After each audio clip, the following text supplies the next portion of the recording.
주님의 나라는 주님께서 친히 통치하시는 천국을 의미하는 것입니다. 그래서 우리가 예수 그리스도를 영접할 때 주님께서 우리를 통치하시기 시작합니다. 주님의 다스리심을 받으며 산다는 것이 가장 행복한 거예요. 만일 우리 가정을 주님께서 통치해 주신다면, 우리 교회를 주님께서 통치하시고 이 나라를 주님께서 통치해 주실 때 바로 주님의 통치를 받으며 살 수 있는 것이 가장 안전하고 가장 하나님 앞에 영광을 돌리는 복된 삶이 되어지는 것입니다. 그래서 주님의 통치 영역 안에 들어가서 그분과 더불어 교제하고 그분의 다스리심을 받으면서 살 수 있는 것, 이것은 엄청난 축복인 것입니다. 그래서 우리 예수님께서는 계속해서 주님의 제자들에게 이 하나님의 나라에 대해서 말씀을 가르쳐 주셨고, 그리고 하나님의 나라가 임하게 해달라고 기도하라고 말씀하신 것입니다.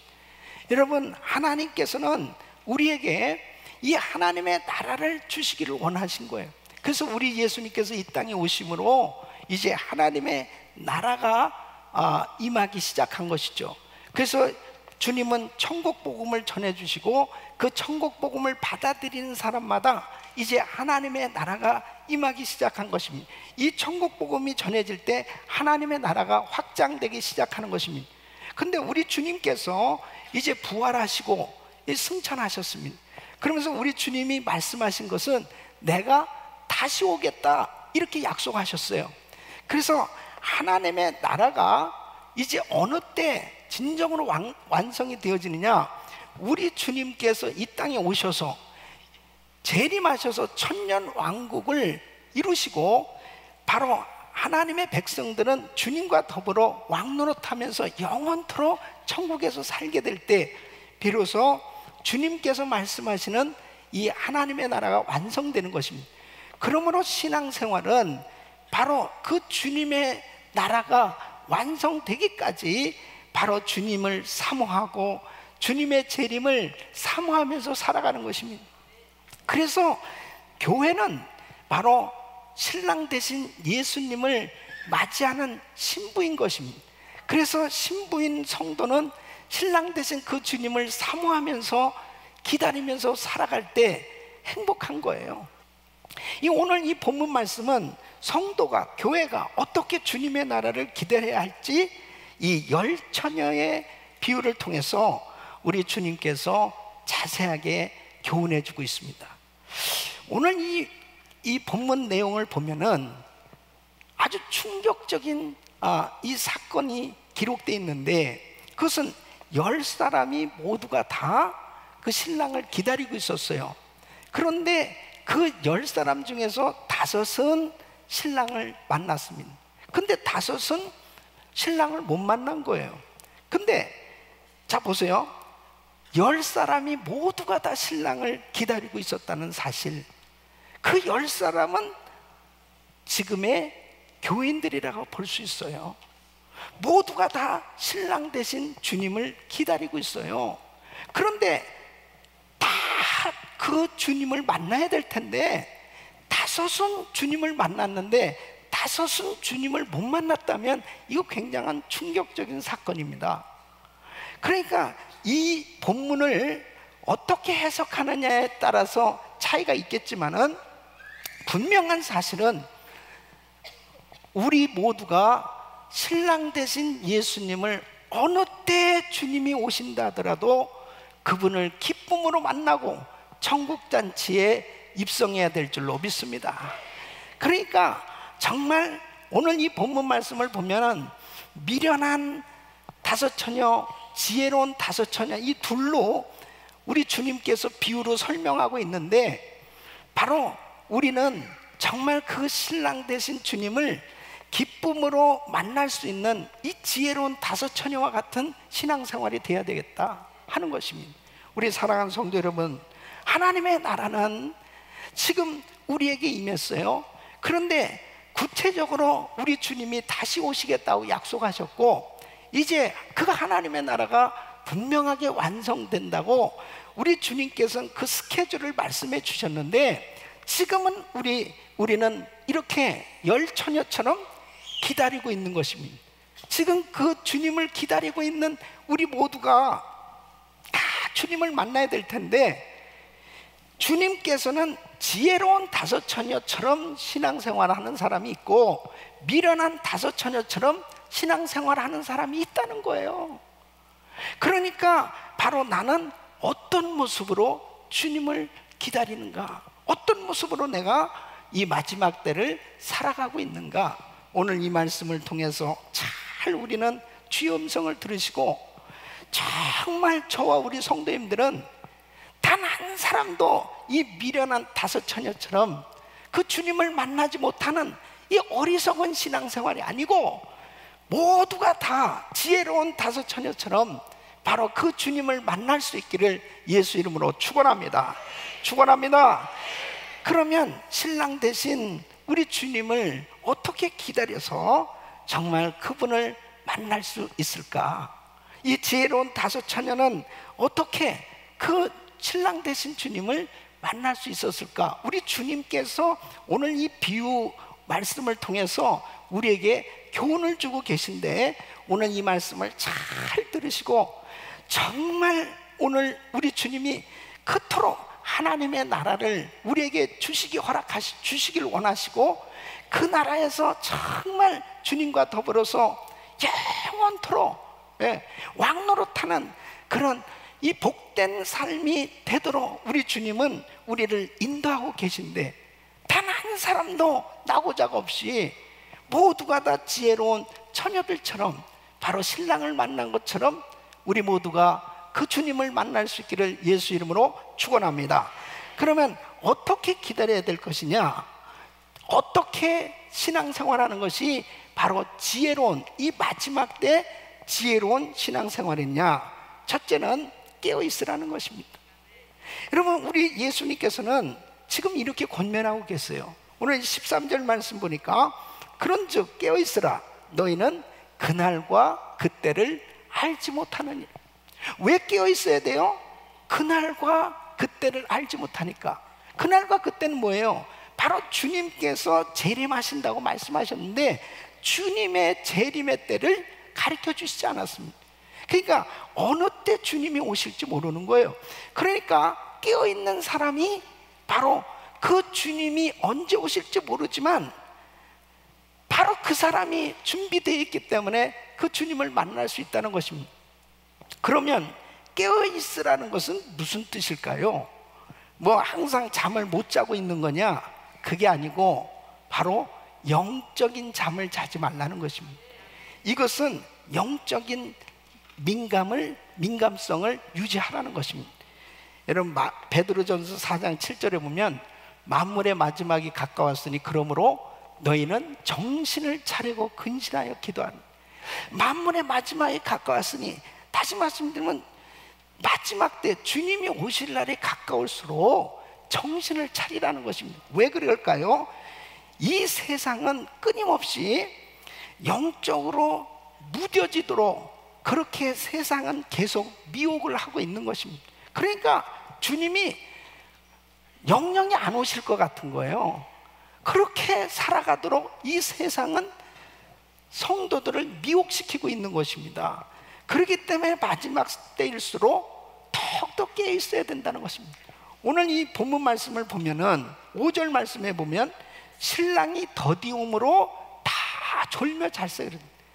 그러니까 여러분 보세요. 예수님께서 말씀하셨어요. 내가 다시 오겠다. 내가 속히 오리라. 그렇게 말씀하셨지만은 주님께서 속히 안 오셨거든. 그러니까 졸며 잤는 이 10사람의 모습은 오늘날 우리 신앙인들의 모습이라고 말할 수 있어요. 그러니까 다 사람들이 세상 가운데서 방황하며 살 수밖에 없습니다. 그래서 이 마지막 때일수록 이 깨어있다라고 하는 것이 얼마나 중요한 건지 이루말할 수 없는 거예요. 여러분, 자, 노아 시대 보세요. 하나님께서 홍수로 세상을 심판하셨어요. 그랬을 때 마태복음 24장 39절을 보면 예수님께서 이렇게 말씀하신 거예요. 홍수가 나서 저희를 다 멸하기까지 깨닫지 못하였으니 인자의 임함도 이와 같으리라. 그러니까 예수님이 오실 때도 이렇게 된다는 거예요. 노아 홍수 때 계속해서 외쳤지 않겠습니까? 경고의 나팔을 불었지 않겠어요? 그렇지만 사람들이 홍수 심판이 임한데도 불구하고 다 홍수로 멸해지기까지 깨닫지 못하는 거예요. 네. 이게 영적으로 무뎌진 상태에서 살아가는 사람들의 모습인 것입니다. 여러분, 오늘날도 보면은 정말 주님이 오신다 하는 그런 그 징조들이, 마지막 때의 징조들에 대해서 주님이 많은 말씀을 하셨어요. 그러나 깨닫지 못하는 이유가 뭐냐? 깨어있지 못하는 거예요. 그러니까 영적으로 둔감한 거예요. 자, 여러분 보세요. 2000년 전에 예수님께서 이제 육신을 입으시고 이 땅에 태어나셨어요.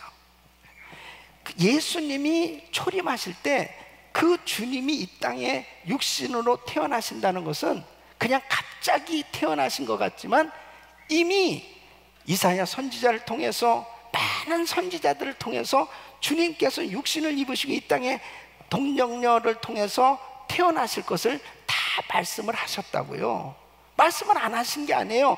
다 말씀을 하셨는데 사람들이 이 심령이 묻어 있으니까 깨닫질 못하는 것입니다. 그 주님을 영접하지 못했습니다. 자, 헤롯 왕 때에 예수님께서 태어나셨습니다. 동방 박사들이, 자, 유대인의 왕으로 나시니가 어디 있느냐? 우리가 경배하러 왔다. 그랬을 때 예루살렘에 소동이 일어났습니다. 이 헤롯 왕이 이 소리를 들었어요. 그래서 서기관들을 불러서 어디에서 이 아기가 태어나겠느냐? 알아보니까 베들레헴입니다. 다 얘기 들었어요. 그럼에도 불구하고 그의 마음이 완악하고 닫혀져 있고, 그리고 영적으로는 완전히 무뎌 있으니까 전혀 이 땅에 오신 그 예수님을 영접할 수가 없었죠. 서기관들도 역시 마찬가지입니다. 왜 그랬어요? 바로 자기 중심적인 메시아를 기다렸기 때문에 결국은 그 귀하신 주님을 모실 수가 없었던 것입니다.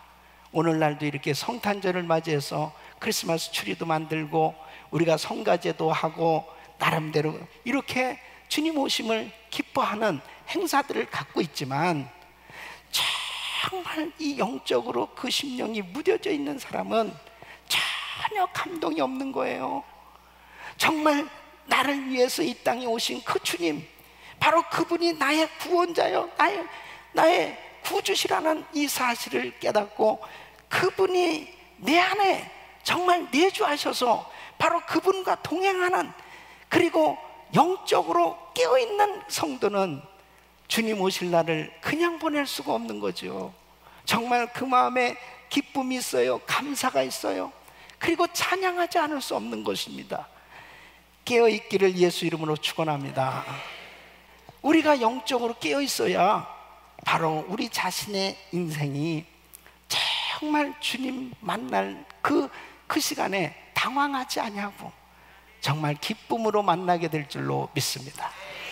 두 번째는 미리 바라보는 지혜를 가져야 한다는 것입니다. 여러분, 이 지혜로운 다섯 처녀, 미련한 다섯 처녀, 뭐가 차이가 있는 겁니까? 뭐가 지혜예요? 지혜로운 것이 뭡니까? 이 지혜로운 다섯 처녀는 등을 가지고 신랑을 맞이할 준비를 하는데 기름을 준비했습니다. 기름을. 이 기름을 왜 준비했어요? 신랑이 더디 오신다 하더라도 이 등이 꺼지지 않도록 이 기름을 준비함으로 인해서 최악의 가능성을 바라보고 대비한 거죠. 이게 미리 바라보는 지혜를 가졌다는 것입니다. 여러분, 우리가 살아가면서 참 보면 이 앞을 내다볼 수 있는 지혜가 얼마나 중요한 건지 모릅니다. 여러분, 성경에 보면은 계미를 통해서 지혜를 배우라고 말씀하십니다.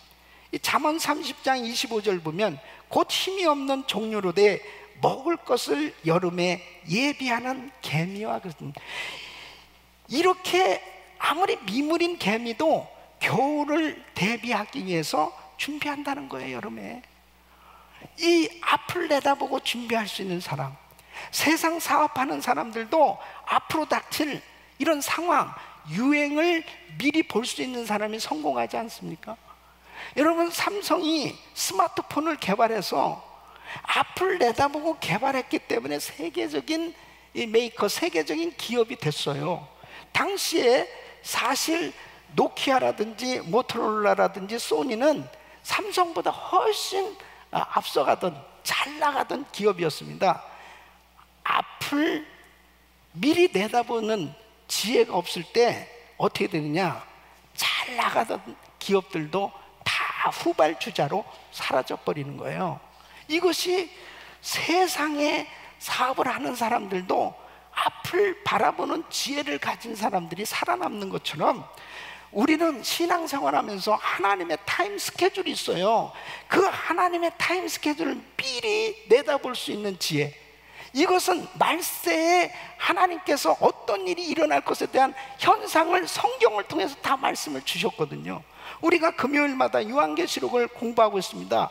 지난 시간까지 바로 일곱인의 재앙에 대해서, 일곱인을 뗐을 때 이 나팔 재앙이 계속해서 차례로 임하고 있는 것을 우리가 공부했어요. 그것은 이제 구체적으로 이 세상에 일어날 일을 요한을 통해서 계시해 주셨거든요. 왜 이걸 공부하라고 말씀하십니까? 앞으로 될 일이기 때문에 준비하라는 거예요.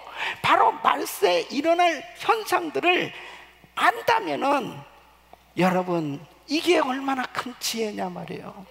주님은 말씀을 통해서 다 미리 알려주시는 줄로 믿습니다. 그래서 베드로후서 3장 3절로 4절 보면, 먼저 이것을 알지니 말세에 기롱하는 자들이 와서 자기의 정욕을 쫓아 행하며 기롱하여 가로되 주의 강림하신다는 약속이 어디 있느뇨? 조상들이 잔 후로부터 만물이 처음 창조할 때와 같이 그냥 있다, 그냥 있잖아. 무슨 주님이 강림하신다는 거야? 예수님의 재림에 대해서 조롱하는 사람들이 있었어요. 그 사람들은 뭡니까? 미리 바라볼 수 있는, 내다볼 수 있는 안목이 없었어요. 그냥 현실에 안주하는 사람들이었어요. 여러분, 바로 소돔 땅을 하나님이 심판하시기로 작정했어요. 천사를 보냈습니다. 롯의 가족들은 미리 알았어요. 그래서 롯이 이제 사위들과 그 가족들을 모아놓고 이야기하잖아요. 야, 빨리 우리가 이 성을 떠나야 되겠다, 피해야 되겠다. 그랬을 때 롯의 사위들은 농담으로 여겼다고 그랬습니다. 아니, 무슨 이 좋은 세상에 그런 일이 생겨지겠습니까? 미리 바라보는 지혜를 갖지 못했던 그들은 유황불로 심판을 할 때 다 그곳에서 멸망을 받은 거예요. 여러분, 오늘날도 마찬가지입니다. 아니, 지금 미국에서 이렇게 살기 좋은 세상에, 아니 무슨 아니 뭐 이 세상에 심판이 임하고 무슨 그런 일이 있겠어? 그러니까 오늘날 신앙생활을 해도, 교회를 다녀도 마지막 때 되어질 이 일들에 대해서 깨닫지 못하면 준비가 안 되는 겁니다. 준비가 안 돼요. 그러니까 자기의 인생도 제대로 준비가 안 되어졌을 때 결국은 나중에 크게 낭패가 임하는 거죠. 여러분, 주님이 이 땅에 오시면 이 땅은 다 심판을 받게 돼 있어요. 하나님 앞에 주님 오실 날이 가까울수록 미리 바라보는 지혜를 가지시길 예수 이름으로 축원합니다. 그러므로 바로 우리는 어떻게 해야 되느냐? 철저히 내 신앙의 준비를 해야 됩니다. 예? 자신의 신앙을 철저히 준비하라는 말씀이라니까요. 다시 말씀드리면, 지금 나의 신앙은 어떤 상태인지를 항상 점검하고 준비를 해야 된다는 거죠.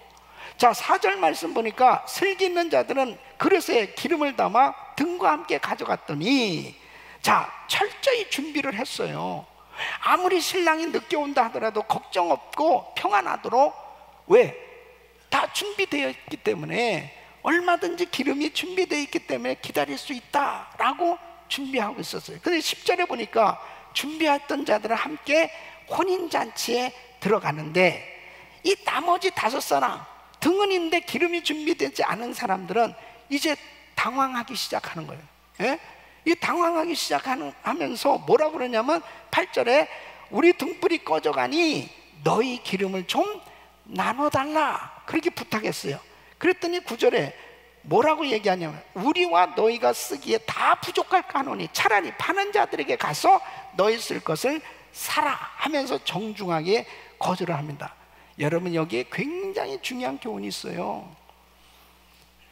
여기에 기름이 뭐냐 이거예요. 기름을 준비해야 될 기름이 뭐냐? 이 기름은 성령을 의미하는 것입니다. 바로 내가 성령 충만함을 받고 성령의 능력을 받고 성령의 은혜를 받는 것은 자기가 받아야 되는 것이지, 성령을 다른 사람에게 우리가 나눠줄 수가 없어요. 믿음은 남에게 줄 수가 없어요. 내가 이 믿음을 빌려줄 수도 없고 빌려올 수도 없는 거라니까. 어떤 사람은 해요, 부부가 같이 신앙생활 하는데 목사님, 나는 뭐 걱정할 게 없어요. 우리 아내가 얼마나 성령 충만한지 들림 받아도 그냥 같이 다리 묶고 자면은 그냥 혹시 올라가더라도 같이 올라갈 거 아니에요. 올라가다 떨어져요. 여러분, 믿음은 줄 수가 없다니까. 아무리 사랑하는 부부라도 믿음을 어떻게 나눌 수가 없어요. 신앙은 어떻게 나눌 수가 없다니까. 이것은 자기 신앙은 자기가 확실하게 관리해야 되는 거예요. 그러니까 여러분, 은혜교회 다닌다고 해서 다 그냥 은혜가 충만하게 받으면 얼마나 좋겠어요. 이 중에서도 한 사람씩 한 사람 아주 미꾸라지 같이 살살 빠져나가면서 은혜를 못 받을 수 있다는 얘기예요. 저는 제가 목회하면서 그렇습니다. 우리 은혜교회 성도 한 사람도 빠짐없이 다 구원 받아야 돼요. 다 천국 가야 돼요. 우리 주님 오실 때 들림 받아야 돼요.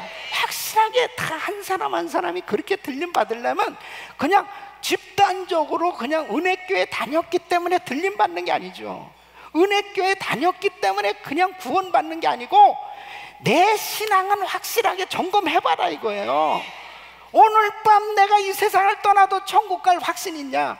주님 언제 오셔도 내가 들림 받을 수 있느냐? 이게 준비됐냐 이거예요. 이것은 누가 해줄 수 없어요. 누가 대신에 해줄 수 없어요. 내가 사랑하는 내 자식이라도 내 부모님이라도 내 아내라도 대신 해줄 수가 없는 거예요. 이것은 주님과 자기와의 관계인 것입니다. 사랑하는 성도 여러분, 주님 앞에 껍데기 성도 되지 말고 경건의 능력이 확실히 나타나는 그런 능력 있는 성도가 되시기를 축원합니다.